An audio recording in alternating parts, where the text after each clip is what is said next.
Assalamu alaikum. Ẹ káàbọ̀ padà. Ní dárúsù tí ó kọjá, a kọ́ ẹ̀kọ́ nípa bí a ṣe mú fíìlù mudari'un wá fún gbogbo àwọn ìran obìnrin tá dájú kọ àti èmi àti àwa tá pọ̀ tí à ń sọ̀rọ̀. Lónìí insha Allahu ta'ala, ohun tí a máa ṣe àgbéyẹ̀wò rẹ̀ náà ni الاتيان بالأفعال الأمرية من الفعل الثلاثي السالم المجرد. bí a ṣe mú fíìlù amúrì wá, ọ̀rọ̀ ìṣe ìpaniláṣẹ, bá ṣe ń fàyọ látara fíìlù ọ̀rọ̀ ìṣe olópo mẹ́ta tí ò lékún. àkọ́kọ́ ẹ̀kọ́ lọ mọ̀ pé àwọn ìran yẹn tí a máa ń pa láṣẹ mẹ́fà ni: المخاطب، المخاطبان، المخاطبون، المخاطبة، المخاطبتان، المخاطبات. àwọn ìran tí a máa ń pa láṣẹ nìyẹn. tó bá ti wá di pé ghaib àbí ghaibani àti bẹ́ẹ̀ bẹ́ẹ̀ lọ, àwọn ìran tí ò sí níbí báyìí, ó ní bí a ṣe mú ọ̀rọ̀ ìṣe ìpaniláṣẹ wọn wá. tó tí a bá parí dé insha Allah, a máa mú yẹn wá. àkọ́kọ́ ń bẹ náà ni lil mukhatab, fún ọkùnrin kan tí a dájú kọ. gbogbo àwọn mẹ́fẹ̀ẹ̀fà yẹn, èmi ni mukhatab, mukhatabani àti tètè dórí mukhatabat. ìgbésẹ̀ mẹ́rin náà ní bẹ fún wọn. náà ìgbésẹ̀ alákọ̀ọ́kọ́ fún eléyìí tiẹ̀, al-mukhatab, al-ityanu bil fi'li al-mudari'i lil mukhatab majzuman. àwọn kọ́ lọ mú fíìlù mudari'un wá fún ọkùnrin kan tá a dájú kọ majzuman, ní tí ó gba sùnkún. a máa fún lẹ́wọ̀ sùnkún lórí pé ọ̀rọ̀ ìṣe ìpaniláṣẹ a máa mọ wọ́n pa lérí ẹ̀wọ̀ sùnkún ni. òun náà ni tajlis.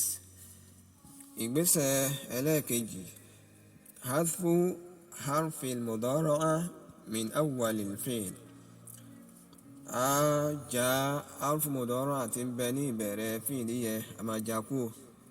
yòókù náà ni jlis, kò ṣeé pè látàrí pé kí ni ó ti bẹ̀rẹ̀ pẹ̀lú sùnkún.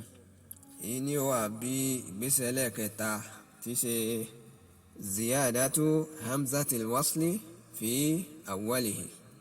a ṣe àlékún hamzatul wasli fi ní ìbẹ̀rẹ̀ fíìlì náà.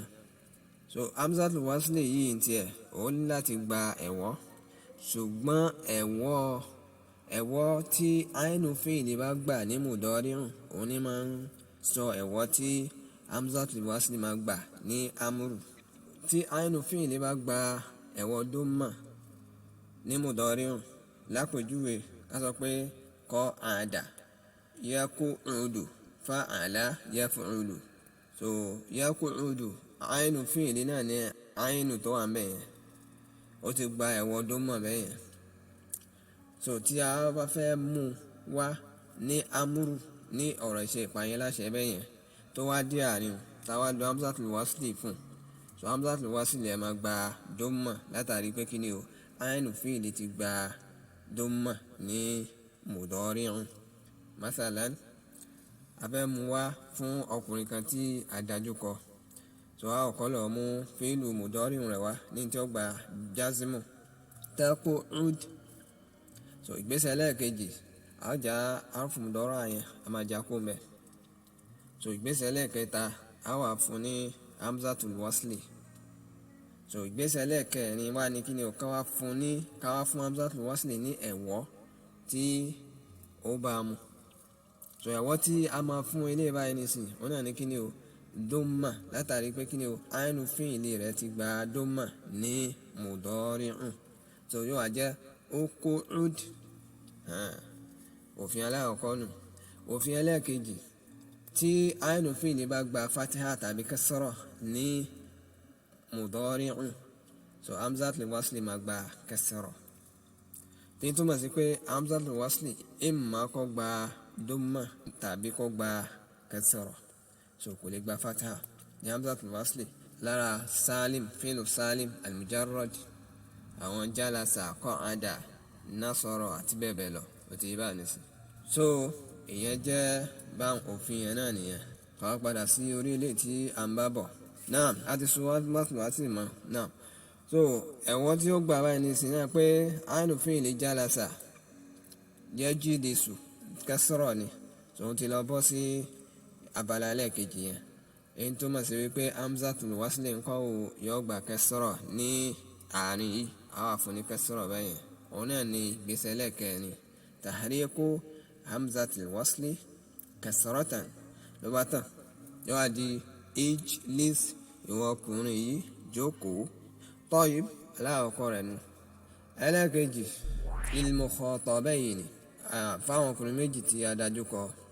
Irú bá ṣe ṣe títa aláwọ̀kọ́ yẹn bẹ́ẹ̀ náà á ṣe ṣe gbogbo àwọn eléyìí tó kù bá ṣe máa ṣe lọ náà nìyẹn, kò sí yàtọ̀ kankan. So kò nídìí pé mo tún fẹ́ fún lórí àwọn eléyìí tó kù mọ́. Náà so ìgbésẹ̀ mẹ́rin náà níbẹ̀ fún eléyìí tiẹ̀. Wàá kọ́ lọ mú tajlisa wá. Tajlisa náà pé tajlisa ni ló yẹ kó jẹ́. Àmọ́ àti mu wá ní majzum ó ti gba jazimu, ó gbẹ̀wọ̀ jazimu. So yóò wá jẹ́ tajlisa.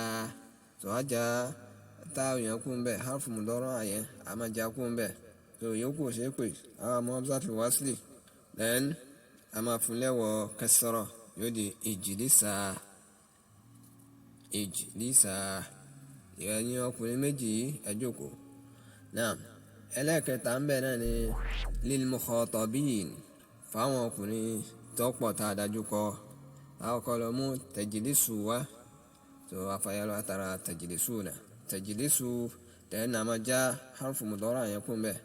Yòókù ṣe é pè a mú hamzatul wasli a máa mú wá a máa fi kún ní ìbẹ̀rẹ̀ then a máa wá fún hamzatul wasli ní kẹsọ̀rọ̀ yóò wá di ijlisu then ilé ètò lékún lórí ilé wọn náà ní pé kí ni o ziyadatu alifil fasila litafriq a ṣe àlékún alifil fasila tafriq láti ṣe òpinya láàrin wáwù jamaa yìí àti wáwù asli.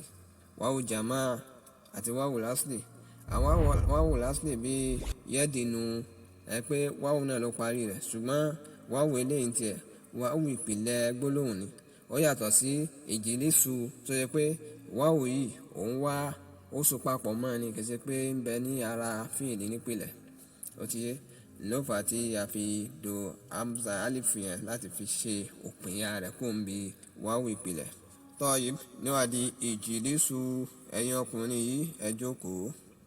Ẹlẹ́ẹ̀kẹrin lil mukhataba fún obìnrin kan tí a dájú kọ. Àwọn kọ́ lọ mú tajlisi wá tá a fàyọ̀ látara tajlisina. Obìnrin òun jókòó àbí ó padà máa jókòó. Tajlisi a máa já harfu mudọ́rọ̀ rẹ̀ kó ń bẹ̀. Yòókù ṣe é pè a máa wá mú hamzatul wasli wá a máa jẹun papọ̀ mọ́ ní ọwọ́ bẹ̀rẹ̀ then a máa fún lẹ́wọ̀ kẹsọ̀rọ̀ látàrí pé kí ni o àìnù fi'li tajlisu kẹsọ̀rọ̀ ni máa ń gbà ní mudọ́rì'un. So yóò wá di ijlisi ló bá tàn. Ẹlẹ́ẹ̀karùn-ún bẹ̀ náà ni lil mukhatabatayni fún àwọn obìnrin méjì tí a dájú kọ. Àwọn kọ́ lọ mú fi'lu mudọ́rì'un wá fún àwọn obìnrin méjì tí a dájú kọ ní tí ó gba ẹ̀wọ̀ jazimu. Gbogbo àwọn eléyìí àti kọ́ ní nahwu ni ò jẹ́ kí n lè máa yabẹ̀. So yóò di tajlisa. So a máa já harfu mudọ́rọ̀ rẹ̀ kún bẹ̀. So yòókù ṣe é pè àwọn mú hamzatul wasli wá a máa ṣe àlékún rẹ̀ ní ìbẹ̀rẹ̀ rẹ̀ lẹ́yìn náà a máa fún ní ẹ̀wọ̀ kẹsọ̀rọ̀ wá di ijlisa ẹ̀yin obìnrin méjì ẹ jókòó. Náà ẹlẹ́ẹ̀kẹfà bẹ́ẹ̀ náà ni lil mukhatabat fún àwọn obìnrin tí ó pọ̀ tí a dájú kọ. Náà máa kọ́ lọ mú fi'lu mudọ́rì'un àwọn obìnrin tó pọ̀ tí a dájú kọ wá wọn náà ni tajlisna ẹ pé eléyìí tí a máa ń mọ́pa lórí sùkún tẹ́lẹ̀tẹ́lẹ̀ náà ni látàrí núnù nísùwà tí ó so papọ̀ mọ́ yẹn. So a wá já harfu mudọ́rọ̀ rẹ̀ kó ń bẹ̀. Ìyókù ṣe pé a wá ṣe àlékún hamzatul wasli ní ìbẹ̀rẹ̀ rẹ̀ then a máa fún ní ẹ̀wọ̀ kẹsọ̀rọ̀ yóò di ijlisna ẹ̀yin obìnrin yìí ẹ jókòó. Kò jẹ́ bí ó ṣe jẹ́ lábala ti àwọn mukhatabat. tó bá wá di àwọn mutakallim ghaib, gbogbo àwọn ìran ghaib àbí àwọn mutakallimun. So níta máa ṣe ìgbésẹ̀ méjì náà ni.